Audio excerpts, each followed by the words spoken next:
វាសួរបងប្អូនអ្នកគ្នាជួបខ្ញុំបានម្ដងទៀតហើយណាឥឡូវនេះខ្ញុំកំពុងតែអង្គុយនៅលើកៅអី Lazy Boy បងប្អូនឃើញទេថា Lazy Boy ដែលខ្ញុំកំពុងអង្គុយនេះគឺមានច្រើនខ្លាំងមែនតើហើយមួយទៀតមិញឃើញខ្ញុំអង្គុយបាក់ពើកហ្នឹងបងប្អូនសាកសម័យអតីតកាលមើលមានប៉អ៊ីមួយដែលយើងធ្លាប់តែអង្គុយលេងណាឥឡូវនេះ Lazy Boy គឺមានហើយនេះ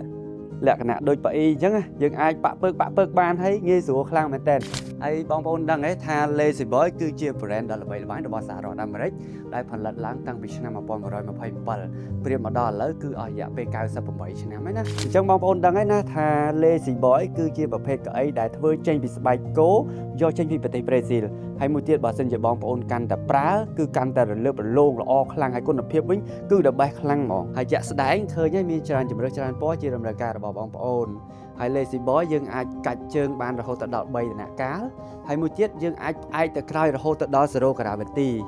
បងប្អូនអ្នកគ្នាមិនចាំទៅកំងមកពីក្រៅប្រទេសអីទេឥឡូវនេះមានវត្តមាននៅលើ RS Resident ហើយដូចដែលខ្ញុំបានជម្រាបនៅវីដេអូមុនអញ្ចឹងបើសិនជាបងប្អូនអ្នកគ្នាដែលមានតម្រូវការកំពុងតែស្វែងរកកៅអីដែលមានគុណភាពល្អហើយប្រើប្រាស់បានយូរឆ្នាំបងប្អូនអ្នកគ្នាអាចអញ្ជើញមក showroom របស់ RS Resident ហើយមកមើលផ្ទាល់ប៉ះផ្ទាល់បាទហើយថាគុណភាពបែបណាដូចដែលខ្ញុំកំពុងតែស្ទាបប៉ះអង្អែលនេះគឺថាគុណភាពវិញគឺល្អខ្លាំងមែនតើហើយដូចដែលខ្ញុំបានជម្រាបហើយជម្រាបទៀតបើសិនជា brand វាកាន់តែយូរអង្វែងវាកាន់តែមានគុណភាពល្អហើយស្តង់ដារអញ្ចឹងបងប្អូនយកទៅប្រើប្រាស់ចំណាយលុយគឺអត់ខុសកន្លែងទេហើយបើសិនជាមានចំណាប់អារម្មណ៍បងប្អូនទាំងអស់គ្នាអាចមកមើលនៅ showroom របស់ RS Resident អរគុណច្រើនជម្រាបលាបាយបាយ